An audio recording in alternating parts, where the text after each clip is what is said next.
All right, Kate, we got a voicemail about raccoon hot dogs. You ready? You want to hear this? Raccoon hot dogs, let's go. Raccoon hot dogs, can't wait. Hey, you guys were talking about raccoon hot dogs. My family actually ate barbecue coon every Thanksgiving and every Christmas for almost 30 years. That was my grandmother's signature dish.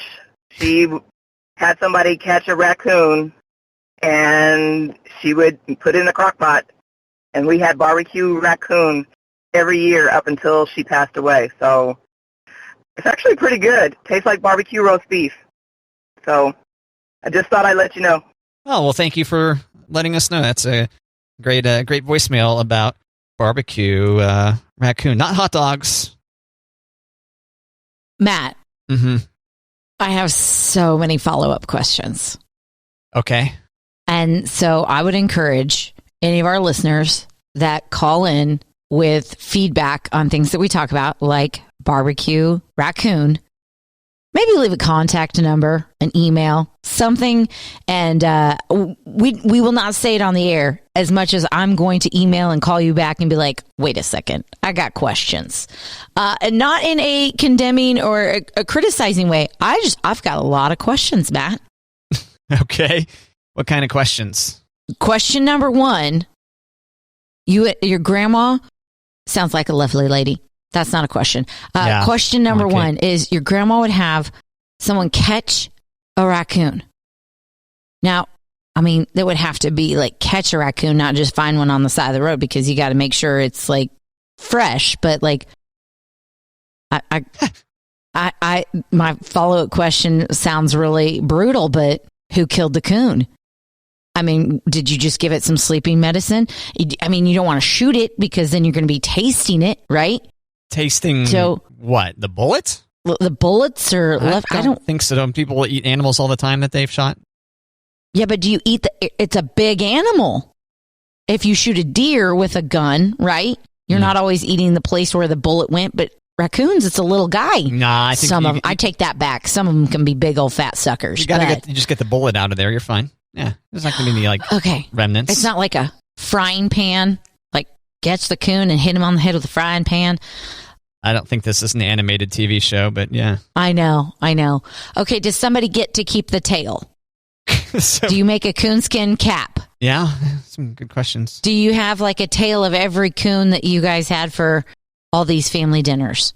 Like, is it like a tally? Like, oh yeah, that's the tail of 85. That was a great meal. Like, and in no way am I trying to sound snotty or rude. I have questions.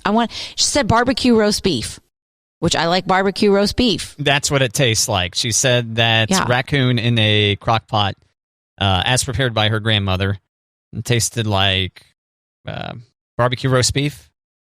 I think so, yeah. Okay. Yeah, no thanks. I still don't want this food item. I mean, I don't want to try it, but I'm still very intrigued at this process. Yeah, so we got this call because yesterday we were talking about how it smelled like a dead animal in our break room, and then it devolved, like it often does on the show, devolved into potentially cooking the carcass.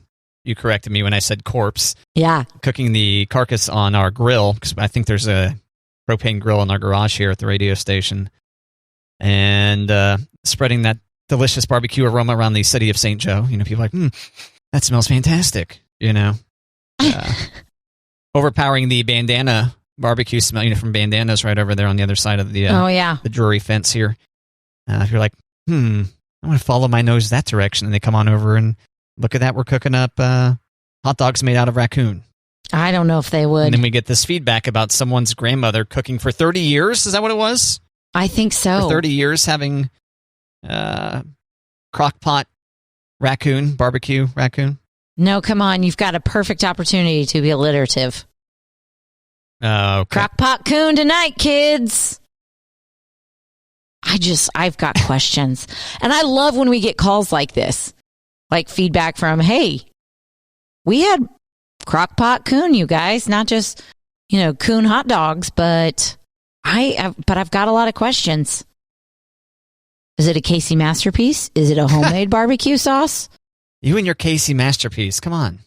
I'm just trying to think of I'll get you a bottle of Gates or Jack Stack or... I'll take Jack Stack. Gates is okay. I should be naming some St. Joe joint right now, but... Bandana. Can you bring me some sauce from the bandana? Okay. Bandanas. Yeah. Bandanas? Yeah, Bandanas barbecue sauce. Pour that on there. I don't know. I don't know if that counts as local. That may be a chain. And when Grandma died, did she pass on the recipe? Not sure if we're allowed to talk about that business or not. No one wanted to continue the tradition? I'm sorry.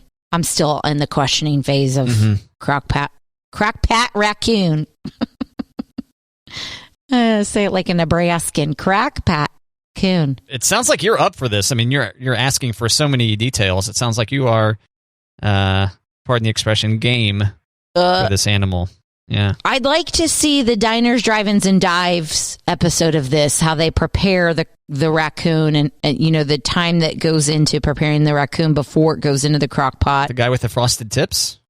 Yes. What's his name? I don't know. Guy Fieri. Oh, yeah. There you go. Thanks.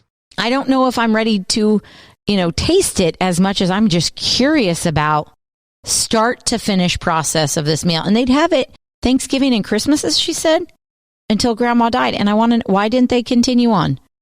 Yeah, it does seem like something that a tradition you'd want to pass on from generation to generation. And was everybody just really nice to Grandma about doing it every year, or did everybody really eat it? Like, oh yeah, Grandma's here. We've got the Crockpot Raccoon. Or were they like, oh gosh, she brought the raccoon again? Sounded like it was tasty. The review indicated that it was a tasty food item, this raccoon in the crock pot. She did. Barbecue roast beef. Barbecue roast beef is what it tastes like, Kate. Okay. Yeah. So I think you could improvise and come up with your own dish, Kate. I mean, I'm not going to. Just look up like barbecue chicken in a crock pot. Aren't they similar sizes? Do people put barbecue chicken in the similar sizes? Sometimes, gosh, you see those suckers on the side of the road and it's like a mini bear cub. Well, that may be after a couple of days when they start getting bloated, right? Like, oh, it's going to explode soon. Oh, those trash bandits. Kaboom. God, they are so cute, though. I'm not going to lie. Oh, okay. I think raccoons are cute. Yeah, all right. No? They're okay, I guess. I don't know. I mean, if one was in your house. True. How cute is it in there? I mean, I might be a little partial because I've seen so many raccoons animated. Yeah. But I've also watched a couple of YouTube videos of people who have domesticated raccoons. Oh, really? That's a thing. Okay. Mm-hmm. That is a thing. For sure, that's a thing. I've heard of people domesticating pigs, and pigs are kind of a smart animal, very much like dogs, but right. Raccoon seems difficult to train. Maybe not. Shows them swimming in the swimming pool and drinking out of bottles and snuggling in and climbing around their kitchen cabinets. And once again, this wasn't an animated feature that you were watching? No, this was the YouTube videos for the domesticated. I'll do some homework, Matt, and then I'll send you the domesticated raccoons. Oh, the video, not actual, not like a pair of raccoons for me to then have to care for? Correct. I'm not going to send you raccoons. I don't know if I would do that. I like you too much. Oh, Kate. I know. It's the nicest thing anyone said to me in a very long time. Very sweet of you. I was going through some things to donate, and I came across several sandals. And so I called one of my friends who's got a couple of girls a little bit younger than my girls and what size of shoes. And she's like, great. So I sent them to school. And then I came across 3 pairs of tap shoes. And I thought about calling this mom, and I was like, nope, I like her. So I'm putting these shoes in the donation pile. Like, if someone donated tap shoes to my daughters, I'd be like, do you hate me? What's the matter? Why would you give us tap shoes? Well, so you would donate them to strangers. Well, yeah. I mean, it's not like they're forced to take these, right? Right. So, but I like you too much to give you a raccoon, and I like my friend Nikki to give her tap shoes for her 3 daughters. Oh, I see. But yeah. Just donating them to a place that would distribute the tap shoes to someone that wanted to have a kid that tapped. Correct. Be nice. Yeah. Correct. Did that. Well, that was very kind of you then, I guess. I don't know. Because I like her. And I don't want her to not like me. Like, why in God's green earth did you give my children tap shoes? Sorry. What if those children had tap danced their way into $1 million careers as tap dancers, Kate? That's true. You've deprived your poor friend of having some sugar children. No, they're just going to have to go purchase those tap shoes. But I wasn't going to just say, here's tap shoes. That's like is giving your kid, like your friend's kid, like a bag of sugar at 9 p.m. Here. A bag of sugar. You think a kid would just accept a bag of sugar and just start grabbing handfuls of sugar? My kid would. Really? My youngest, yeah. Just pawing at the loose sugar granules? Yeah. She'd be like, here, let me pour it into your mouth from her heaping handful. No, thanks. I'm good. So this is Elliot, your 9-year-old? Yeah. And previously we talked about some of the food items she snacks on. What was it? There was one really weird one. Red cabbage? Yes. Yeah. That's it. Yep. Sit on the couch, throw them back, red cabbage like it's potato chips or whatever. Right? That's fantastic. I mean, I like red cabbage, but I don't think I could eat it plain. You should just, here's an experiment. Plop a 5-pound bag of sugar in her lap tonight and say, here you go. Enjoy. And then while you guys watch TV or something, yeah. Maybe I'll not do that on a school night. Okay, wait until Friday. Fun hater. Then a couple days to go through withdrawals before going back to school. No, what I'll do, the girls are going to spend time with Monty's sister this summer for like a week. Oh, okay. I'll just send them night bags of sugar. Eat this after dinner, okay? A whole bag? Tell Mimi it's your medicine. A whole 5-pounder? Right? I'll break it up into little... That would be interesting. Ziploc bags for her. But, you know, when they're with Mimi, they pretty much get 5-pound bags of sugar during the day. So, I mean... Oh, okay, so it wouldn't be that much of a... Yeah. They'd be like, sweet, this is a follow-up to the 10 pounds I had for an afternoon snack. Let the sugar binge continue. Hooray. I know. And you know what? Like, I am not strict with sugar at our house by any means, but this, you know, there's a lot of sugar at Mimi's. A lot of sugar at Mimi's. And I think it's because she doesn't get to see the girls as much. And it's like squeezing in all the sugar that she would give them if she sees them on a regular basis, only in 6 days. So, you know, a year's worth of sugar in 6 days. There you go. Okay, so basically what you're saying is you're not going to do this for the show. No, okay. I'm not. I'm just going to, well, maybe I could have them send me videos or let me know who pukes first. That might be fun. You think a child would really just start eating hands full of sugar? Oh, yeah. Okay. I do. You do? I do. You do think that, or you do personally eat bags, handfuls of sugar? I think that I probably would when I was a kid. I mean, we love, what's that one? Fun Dip. Yeah. Those are packets of sugar that you lick a sugar stick and dip into the sugar and then lick it and, dip it, lick it, dip it. That's true. They've got fancy food coloring on there, and they really grind the sugar into a fine powder. Don't want to snort that, by the way. So that you could snort it. Exactly. So I was just like, it's a fine powder, so you can snort it. Yeah, and that way you can taste it for hours and hours and hours. Slow drip, release. No, don't do that. No. Issuing a Matt and Kate advisory against that idea. Trust me, you don't want to do it. Don't do it. I learned it from watching you, all right? I never watching you. Like, oh man, you saw me snorting that Fun Dip? Whoopsie-daisy. I watched a trailer for some movie where a guy is snorting cocaine, and it makes me wonder if actors, like when they're snorting, not is it real cocaine, but are they supposed to actually snort a substance? Maybe, yeah, I think so. If you see someone, okay. I mean, I guess there's a variety of different ways one could shoot such a scene to make it look like that. Right? Without them actually ingesting any powdery products into their noses. No, that's just baby powder I snorted. Like, I don't know. Yeah, I don't think you'd want to use baby powder. Maybe like powdered sugar or something? Okay. Yeah, I thought of that. I'm like, I know it's not cocaine, but do you think they really make them snort that line?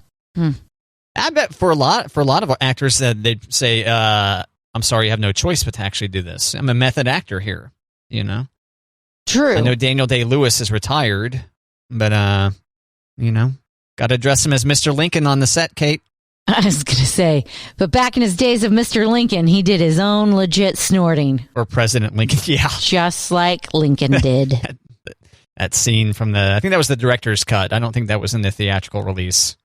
In between Gettysburg Address and... And then Lincoln does a line of blow, yeah.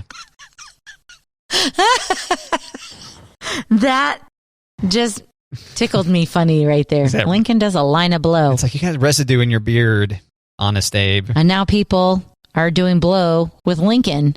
They wrap their own $5 bills and up the sniffer. Not down the hatch, up the sniffer. And now a brief aside to say that we're fairly certain Abraham Lincoln probably did not do lines of cocaine. No. Because we want to be historically accurate on this show. That's a Matt and Kate promise right there. I mean... Is we never mess up history. Ever. Often. On purpose. Hey, Matt, today is Cinco de Mayo. Oh, yeah. Cinco de Mayo. I used to celebrate, You used to celebrate?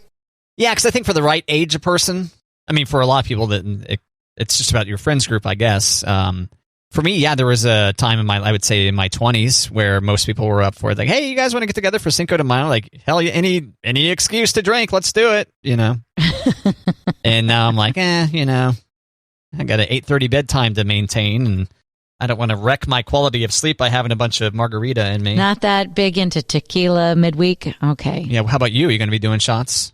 Shots? I love margaritas, so I might have to have some margaritas tonight. Have some margaritas. Yep. That's how define that. That 3 margaritas? Maybe. 3 margaritas for Kate. Oh, it's going to be a post 3 margarita for Kate edition of the show tomorrow morning. This could be exciting. Tomorrow could be pretty interesting. Yep. Or pretty boring for Kate. Will Kate go from just gagging during the show to actually full-blown vomit? Tune in tomorrow on Matt and Kate.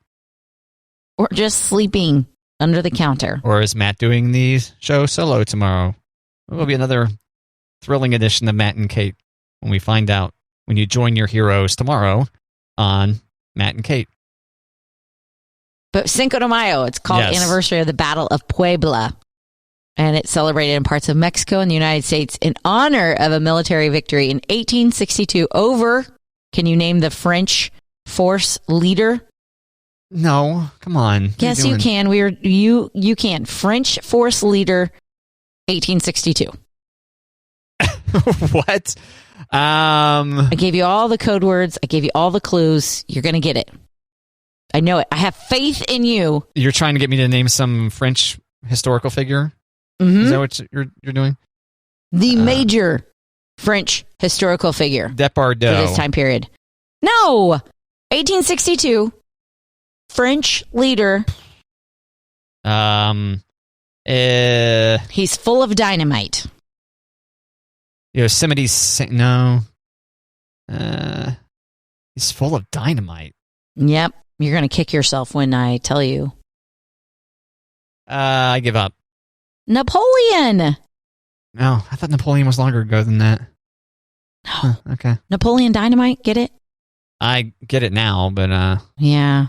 Yosemite Sam was a little off, Matt. Well, I was thinking Acme products. Pepe Le Pew is French. Pepe Le Pew, that should have been my guess. Yeah, okay. Yosemite Sam, not French.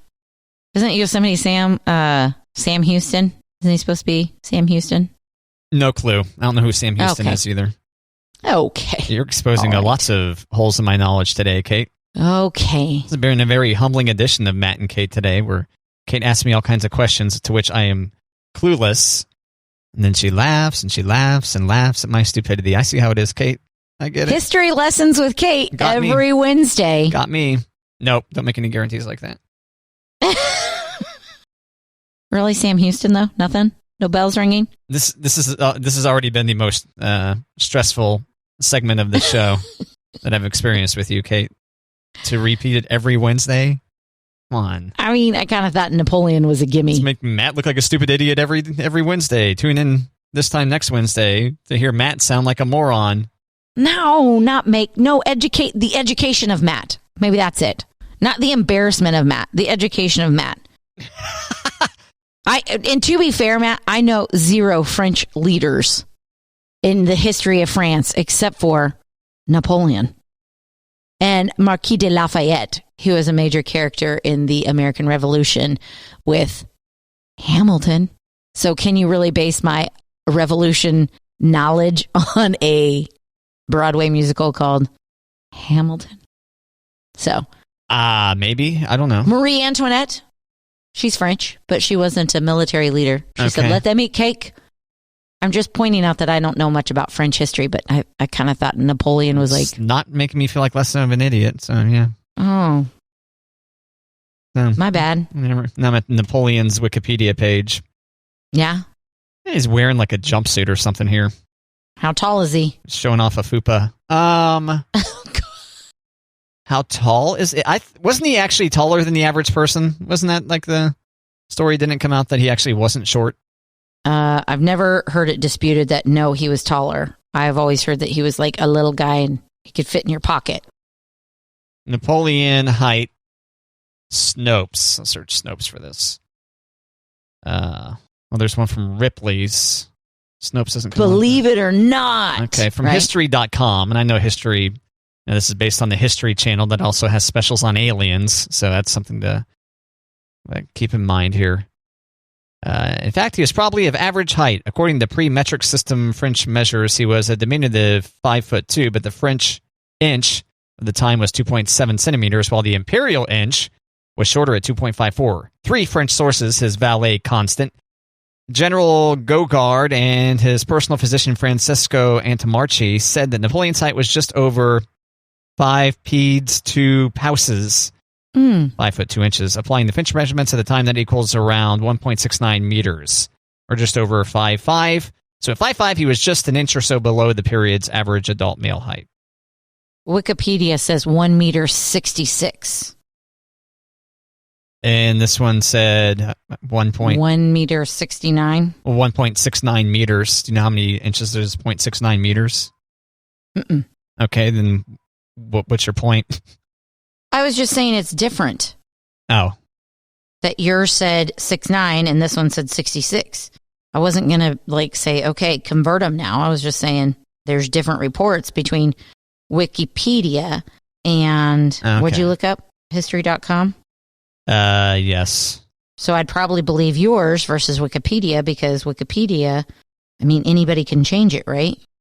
Well, they've got a pretty good moderator system and depending on the person, depending on the likelihood of that person's Wikipedia being vandalized, Right, like Jennifer Aniston or, George Clooney, but all the Napoleon height pushers, they probably fly under the radar. Napoleon height truthers? Yes. Yeah. Truthers, that's the word I was looking for. He was tall, ooh la la. Is that like a Cajun? No. Does it sound Cajun? A little bit. But Cajun has some French in it, right? Yeah. So, good job. Cajun is French. Yeah. Yeah. What has happened to this show? I know. For the unfamiliar, the idea is that Napoleon, it's a Napoleon complex, is the thing that's referred to as short dudes with power trip issues, kind of, right? Mm-hmm. Like they're overcompensating for their lack of height. Mm-hmm. In that, turns out that Napoleon wasn't especially short. He wasn't a big outlier. He was actually closer to average height. And so, ta-da! Do you think they came up with that whole slander after he died? No clue. We could look that up. I know you don't have a clue. I'm asking you to speculate. Because if he was of average height, wouldn't you think they'd be while he was living, and I'm not a little guy. I think it was people trying to slander him after he was little. Plus, he was real short, guys. Yeah, you're probably right. It probably was after the fact. Yeah. And we couldn't dig him up to be see? Average height, guys. I don't know. Is his body available? Is his skeleton Was he cremated? I'm trying to see where he's buried. He's in St. Michael's Abbey, Farnborough. That doesn't mean anything to me, but it doesn't even sound French. Okay. Jesse James died in St. Joe, Kate? I think I heard that. Yeah, I needed to get a token St. Joe plug in there. Thanks. Okay. Did you watch the movie, The Assassination of Jesse James by the coward such and such and such and such? No, but let's pretend like we did, because maybe that makes me seem more in tune with the people. Yeah, I did. It was great. Brad Pitt, Jesse James, the coward, Casey Affleck. Did you see it? I did. And? The whole time you're just waiting. When's he going to die? When's he going to die? When's he going to die? Yeah, it kind of spoiled it right there in the title. It's going to happen. Yeah. Wouldn't that be a horrible movie if it's called The Assassination and he never died? He lived on. That would be interesting creative liberties, that story. Yeah. Then he sued. It'd be fun. I didn't die. Do you know much about Jesse James? Not enough. Not enough. Are you a biographer of sorts? I'm not, but I do love this Cher hit, Jesse James. Oh, yeah? That's a good one. Yeah, Okay. Big fan of Cher, Jesse James. But I do know that it was inspired by Jesse James, American outlaw, bank and train robber, guerrilla, and leader of the James Younger gang.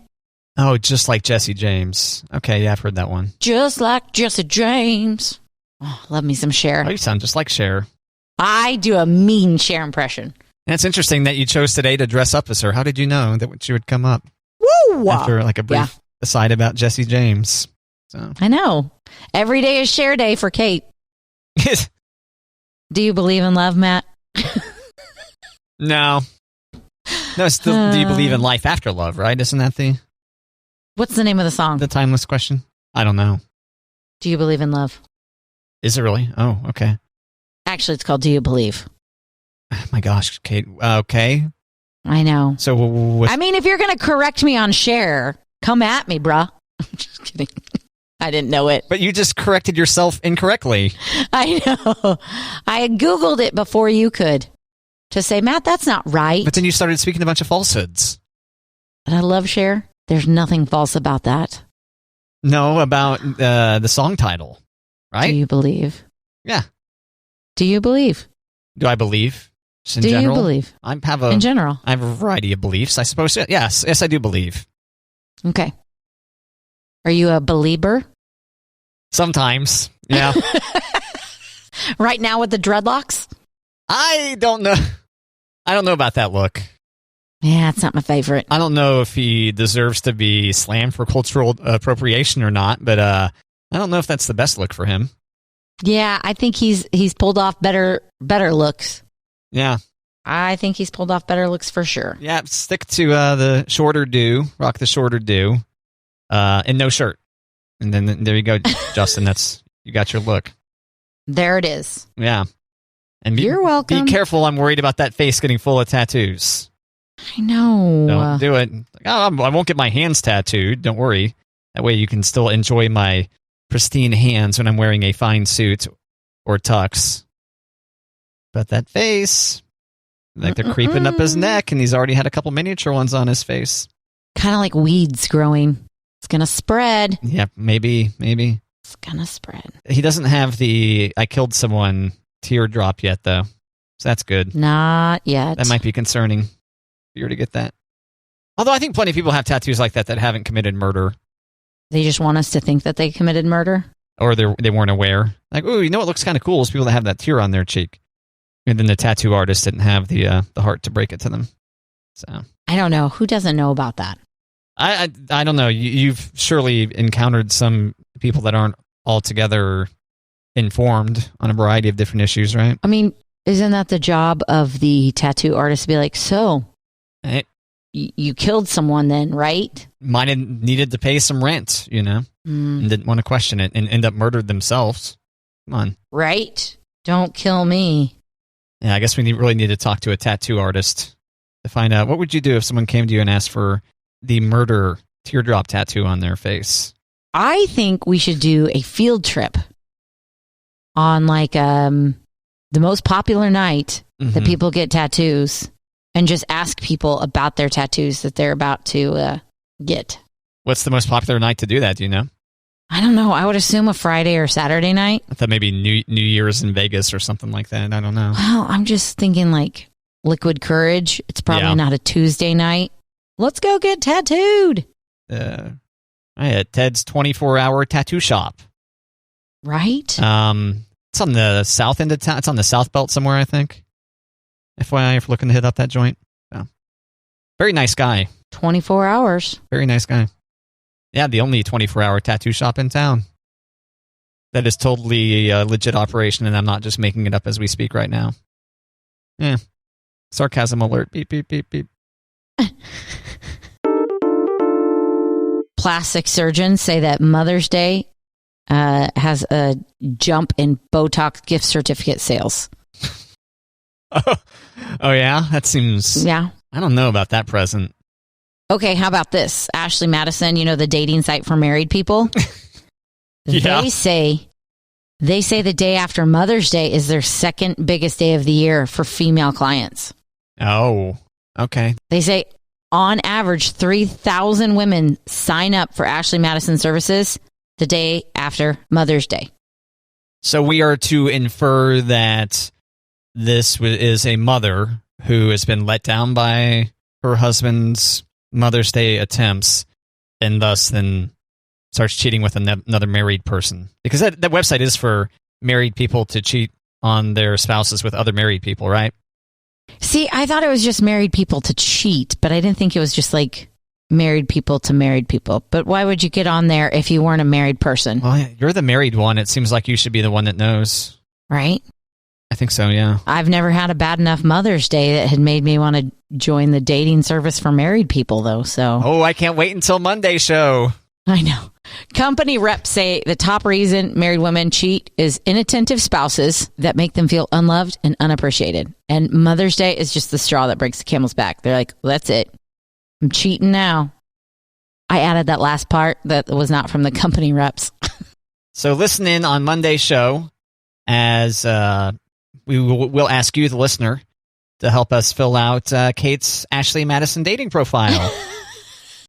Yay! Oh. Can't wait. That'll be another special edition of Matt and Kate, huh? I've had some disappointing Mother's Day, but I don't see this one being the one that's like, no, I'm cheating. You know why I'm never going to cheat on my husband? It's too much work. Oh, okay. If only it were easier. It's too much work. I mean, I know that my husband and I will not cheat on each other because we're too lazy. We're not going to. There's too much work trying to cheat. Okay. Yeah. I got the impression that was somewhat easy, but okay. I don't think so. I think you've got to somewhat keep the person that you're cheating with happy so that they don't tell your spouse. And there's also a lot of like sneaking around stuff. Well, you're not sharing your spouse's contact details with the person you're cheating on them with. Come on. This is cheating 101. Yeah, but if they look them up on Facebook, Matt, you're going to be like, oh, who's that girl that it's tagged that you're married to? I figured you'd seen enough episodes of Cheaters to avoid the common pitfalls of cheating, Kate. Yeah, but how do you do that with social media now? Aren't there modern, didn't we say this? Haven't there been fairly recent episodes of Cheaters? I guess you just need to get back into that show. I guess. I haven't seen it in 20 years, so they didn't have social media when I watched Cheaters, Matt. 20 years. Yeah. Oh, my God. I could say something very rude right now, but I'm not going to. I'll wait till the mic is off. Why? What? But it sounds like, shut your pie hole. We're the same age. I haven't watched Cheaters probably since college, and next year I will be out of college in 20 years. How are you going to celebrate? I don't know. Cheaters Marathon. Right. Blind date. Whoop woo. Yeah. Change of heart. Yeah. Cheaters wasn't as fun to watch. I didn't watch Cheaters as much as I watched Blind Date and Change of Heart in college. Yeah. Almost 20 years ago. But I think I stopped. Okay, so my girlfriend that I always watched it with. She's a year older than me. So I don't think I watched it all my senior year. So this would be her graduation year. So it's probably been 20 years since I've seen any of those dating shows. Man, yeah. Yeah. So I don't know how to cheat, Matt. Cheaters here, it indicates, has been airing episodes since 2000. And it's still going. As of 2020, it says here. It has aired 21 seasons so far as of December 2020. Yeah, even after that guy getting stabbed, it's still the show must go on. Yeah. Joey Greco gets stabbed. He shakes it off and is back at work the next day. Determined to bust cheaters, Kate. I mean, I don't know how people cheat right now with social media and with all sorts of ways to track people. And this TV show is still going strong, apparently. And they still have shows where people don't know how to cheat, apparently. Yeah, you might want to wait until the show goes off the air before you start cheating, Kate. Before you join Ashley Madison, just to... I mean, how many more seasons does it have left in it? Right. Cheating is a time-honored tradition. Unlike any other. For cheaters. Jim Nance. Yeah. The Masters. I like bringing up Jim Nance on this show. Far better than when we talk, Joe Buck is a bummer, but Jim Nance is like, oh yeah, it's a tradition unlike any other. Good point, Jim. Yeah, but I can only stand Jim Nance when he's got Tony Romo. I was falling out, or Charles Barkley. I was falling out of love with Jim Nance. Oh, really? And then in comes the Charles Barkley commercials and Tony Romo doing color commentary with him. And then I go, okay, I'll put up with Nance if I get Charles Barkley and Tony Romo. Yeah, I would like to see Charles Barkley do some golf analysis. That'd be pretty good. I have a feeling, because Charles Barkley is a big golfer, I have a feeling he'd be like, I'm going to ask him how to show me how to do that. Yeah, he might be good. He might be better at that than talking about basketball. Maybe. You ever see the times when he tries to weigh in on college basketball? I do. Pretty funny. I do like Charles Barkley. Funny because he clearly has no idea who is who. Right. He gets really good at the end of the year. During the season, when he's just there to look pretty and get paid, he's fine. But towards the end of the season, he's done his homework, because then it's like narrowed down. But I used to be a Phoenix Suns fan, and I had his card. Really? And I had a Barkley t-shirt. Wow. Damn. Mm-hmm. Like a jersey t-shirt. It looked like a jersey, but it was a t-shirt, so it was lots cheaper. No one confused you for Charles Barkley when you wore it around? No. See, that's why you got to buy the proper jersey if you want people to come up to you for autographs, Kate. I know. And due to the magic of radio where people can't see our faces, we don't get near the autograph requests one might think when we're out in public. Yeah. I know. It's kind of unfortunate. And we hide in the shadows. We do. Matt and Kate. Yeah, put that on a Ding. mouse pad. Yeah. We hide in the shadows. But not like creepers. Yeah. Matt and Kate. Like people they're ready to spring in, like Batman and Batwoman, Bat people. Vigilantes. Ready to spring into action. And no, not create some kind of coronavirus, but spring into action and protect you from purse snatchers and the like. Do. That's right. And the like.